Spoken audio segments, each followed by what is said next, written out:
this is a time where you really get to see where people are at, like where their loyalties lie. I talked about this with Jen earlier, and I have no problem calling her out because I've been in her presence. I know who she is. She knows who I am. Brianna Morello, if you're hearing this right now, you're a piece of shit for saying, first of all, that Delcy Rodriguez is a fake vice president of Venezuela. On top of everything else, it's obvious that you're in this for a career. And I would say this to anybody who's doing this at the detriment of our country. And you are a small fry on the totem pole. If you want to go up really high where you have real impact, then you get to somebody like Matt Walsh, who actually does have a massive following, makes millions of dollars a year, pretends like he's a populist America first person. But as he's shown time again, he'll get on his hands and knees for Ben Shapiro the second he tells him to bark like a dog. And that's the side to me that we have to be crystal clear, because in my opinion, our country's in big trouble right now, like big trouble. And I would assume you would agree on that front. Of course. Yes, absolutely. That's what got me so engaged was 2020 lockdown arena. And then ever since then, and you know, my background being in finance, I'm super concerned about the economics of this empire moving forward. I think we're going to be in a lot of trouble. But to circle back to your broader point about the right wing folks and how they're all so, how they're all, I mean, yeah, they've just all flipped. Like basically everybody flipped. Alex Jones, my guy, who's Brianna's boss, I think, you know, he's sharing like, I think it was World Cup celebrations, and claiming that that's the, you know, people of Venezuela. I've seen probably 7 like major accounts, I think half of which I follow, that all shared BS footage claiming that it was Venezuelans celebrating the ousting of Maduro when it was years old, or it was in Miami, or it was, and it's like, I know a lot of these people, and I don't know what conclusion to come to. You know, I'll just tell you my gut. My gut tells me that these people are being paid to push war propaganda the same way Fox News or CNN would. I mean, that's what I read from it. That I can't prove it. I don't know that that's true. But the fact that they just all, I mean, we're talking 5, 10 million, 15, 20 million views on these tweets. They get community noted. These people leave them up. Most of them don't even address it. They're just like, it seems like they got cut a check. I mean, that's my honest read of it. I don't know for sure. Wall Street Apes puts out the AI video today about the Venezuelans celebrating in Caracas, and the community note says right away, this is not only not real, this is an AI generated image, and the only real celebration that existed anywhere in the United States, take a wild guess. Of course, it was in South Florida, and it was a few dozen Venezuelans in places like Westonzuela, where, again, this is an elite problem, and we're not here to celebrate Maduro. But at some point you have to say, how much more obvious can it be made that American empire is collapsing under its own weight? That's why you go and do something like this. We don't do this with them. Oh, I think it's not even so much about our empire as it is about Israel's. You know, my episode that I put out the day after the attack really lays it out well. So if people want to see that, it's Liberty Lockdown. You guys can check that out. But my read of it is that, you know, Iran is obviously a linchpin to the global oil trade. Iran is a big trading partner of oil and gas with China. Venezuela is as well. The Strait of Hormuz is responsible for about 20% of annual shipments of oil all around the world. Well, guess what nation happens to contain 20% of the total Earth supply of oil? That would be Venezuela.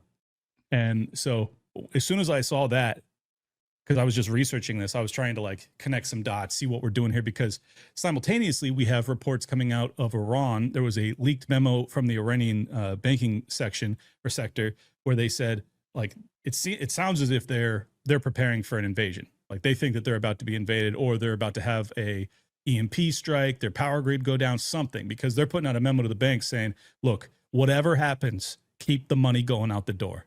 Do not let, you know, if there's a bank run, whatever, you got to just keep the money going out to the people. Do not allow them to starve and then ultimately revolt. So my read in all this is that, like, and well, one other tidbit, also, there are reports that Israel has greenlit another attack on Iran. So yes, you combine all of those things, and it's like, all right, well, if they're going to try, I mean, it's clear to me that they're already running a color revolution within Iran. like crystal clear. You got Mike Pompeo tweeting it out on January 2nd saying, Happy New Year to every protester in Iran and every Mossad agent walking beside them. I'm like, holy fucking shit, man. This is the former head of the CIA.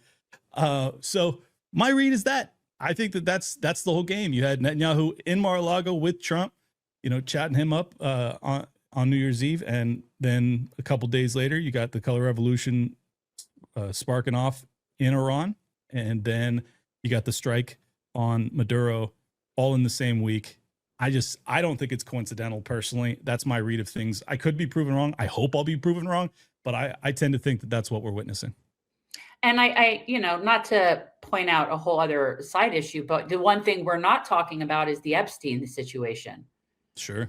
So, that's also extremely convenient, isn't it? Oh, it makes for a nice distraction. Yeah. And I absolutely love it too, that they run it on Dan Bongino's last day as deputy director of the FBI after a totally inglorious performance. I mean, it's a year he campaigns to get that position based off of, I'm 100% confident that Epstein killed himself. And I'm 100% confident that Right. the FBI is sitting on these files, right? Whoa, you need the Charlie treatment. Who the hell said that?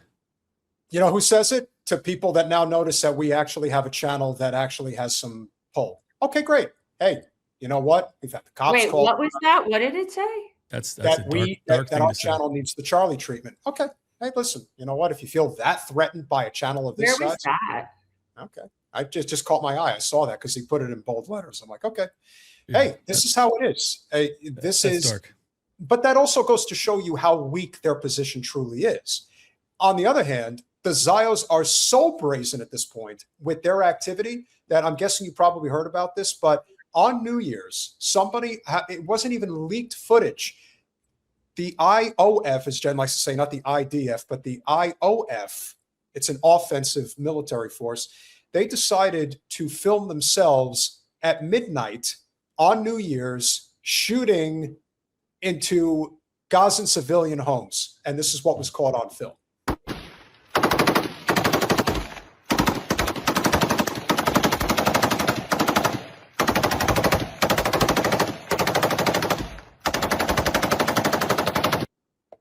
So this is a man who's getting off on shooting into an unarmed civilian population at night in whatever shelter they've been able to gather together in the frigid cold.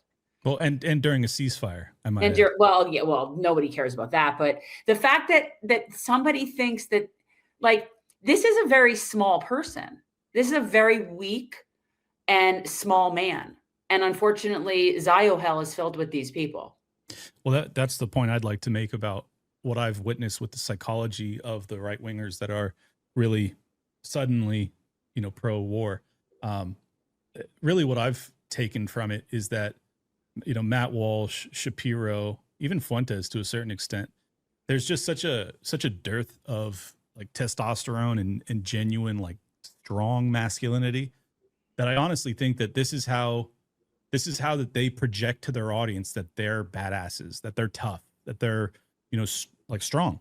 And I'm just thoroughly convinced. And it's ironic. I'm going to bring up Jordan Peterson, who's totally sold his soul as well. But, Peterson made this point many years ago that it's like strength is not beating up the weakest person. Strength is also not being the weakest person. Strength is having the ability to beat anybody up, but not doing it.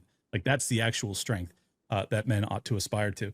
I think strength is protecting the weakest person. Right. Okay? But that's kind of the point is that he was getting at, is that it's not about being able to, beat up everybody and doing it. It's about like, can you defend yourself? Can you defend your wife? Can you defend your kids? Can you defend your family, your neighborhood, et cetera, et cetera? And I just really feel as if like all of these guys are, they're armchair warriors. They're basically chicken hawks. They're neocons, but with less of a connection to Israel, really. Some of them more than others. So I don't know. I just really think that it's indicative of a bigger systemic issue or societal issue in America. You can put it on our diet. You can put it on critical race theory and the education system that really demonized young men in this country. But regardless, I think that this is part of a backlash to that these guys are just like, they're such pussies, honestly, but they're talking tough, and I hate them. I hate them for it. Yeah, agreed. Well, that's why the people that have real courage, people like yourself, people like Luke, we know who the people are that truly want to lock arms with people that they have disagreements with and say, where can we find common ground and have a mission? Like, what's our mission here? My mission is that I love my country and I hate who runs it. So what are we going to do about it? How are we going to fix this broken economic? Well, not even fix it. The system is broken economically and politically. So what's the future look like? Because the people that are getting in the way right now are the people that claim to be on the other side. There are two things that Fuentes in particular said that to me has stuck with me for the past several months that says everything I need to know. Number one, he said that Israel had nothing to do with Charlie's assassination. That was the biggest red flag. And then the second one is he coming out there and saying, I totally support us taking over Venezuela. This is my first time doing an impression of him, by the way. It's not bad. It wasn't bad. Not bad. We're going to go in there and get all the oil, and we're going to run the entire Western Hemisphere. It's going to be great. I never realized that Fuentes kind of has a little Gilbert Godfrey in him. Well, that would have to be a little bit more down here. But all kidding aside, I always say with Fuentes, it's much more dangerous because people not only listen to him, they're devoted to him. And when you have a devoted following, that's when you get people that will go crazy and will show up at events. And Fuentes talks about that all the time. I want you guys coming with me to the Capitol and this and that. I mean, listen, he had a role in January 6th. He clearly did. And anytime you want to get somebody out there to do things for you, and it's a lot easier to get people to do it when you are in desperate straits. This is a country where you have millions of people that are scared, that are desperate, and that don't know what to do at this point. So it's easy when a strong man, if you will, like a Fuentes comes along and convinces people. That's why he is exceptionally charismatic. I don't care about Walsh. I don't care about any of these other dickwads that are out there. I care about Fuentes because I know he could get people to do things. So that's why you have to be cognizant of those types of people. And then Jen and I, on the other side, a little over 2 weeks ago, we had James Lee, who is a friend, on our show right after Crystal and Sagar kicked him to the street. And it's like, you can't look at the reason that they got rid of James, which had everything to do with Charlie Kirk and Israel, and not say, okay, those people on that side are standing in the way of progress because for them, their career comes first. Jen and I have come to the realization and acceptance that with the way we talk on this show, they could shut us down at any moment. At any moment, they could just decide, Larry Ellison, here's us talking one day. I don't like them. Get them off. I don't want to hear them talking about Israel like that. Oh, and any of us Israel critics could be. Yeah, I mean, and not to make it the same thing because I wasn't working for Tim, but Tim Pool, I had been on Timcast IRL a dozen times over a 3-year period, maybe more. And I haven't been invited back in almost a year and a half now. And I think it was when I became one of the more prominent voices that was very harshly critical against Israel. I was just going to say, could it be anything more coincidental, Jen? What could possibly be the reason? Well, I mean, Tim got the memo apparently and got in line. It's really weird to me because like Tim's still my buddy. Like he'll still message me and stuff. It's like I can't even like process it. Like I know he likes me as a person, so the fact that I'm a way bigger draw than like a bunch of the people that they have on. So I don't know what to make of it. They used to have me on when I was basically not a draw, and now I'm like finally doing well, and they're like, we're not interested anymore. It's very.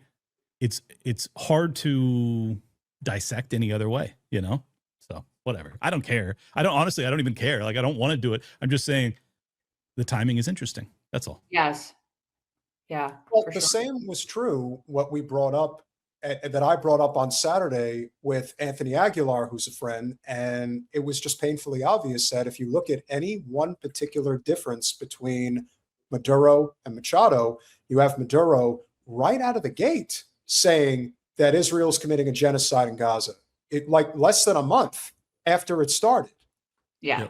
Then you have Machado making these videos in lieu of getting the Nobel Peace Prize. We cannot wait until I'm in power and I'm going to improve our relations with Israel, and I am going to move the embassy to Jerusalem. She had a memorandum. She had a memorandum, I think, with the Likud party, like a tacit agree, like a real agreement between them.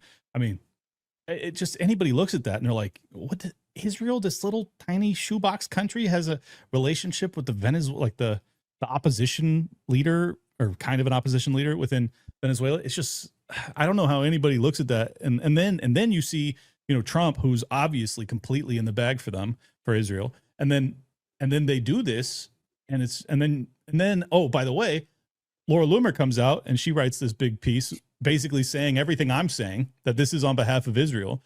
And then if I say it, I'm a bigot. It's like, I think I know what I'm saying. Why aren't you calling Laura Loomer a bigot? She's way more in the know. She's way more. I've called Laura Loomer a bigot. I'm happy to do that.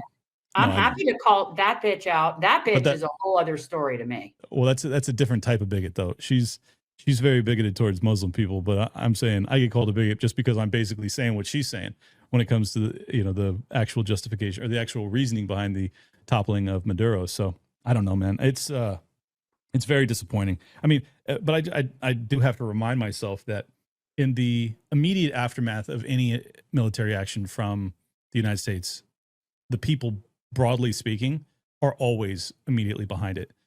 You could go back to the shock and awe campaign in Iraq. I mean, it was a catastrophe for us, and people were like pumped out of their minds.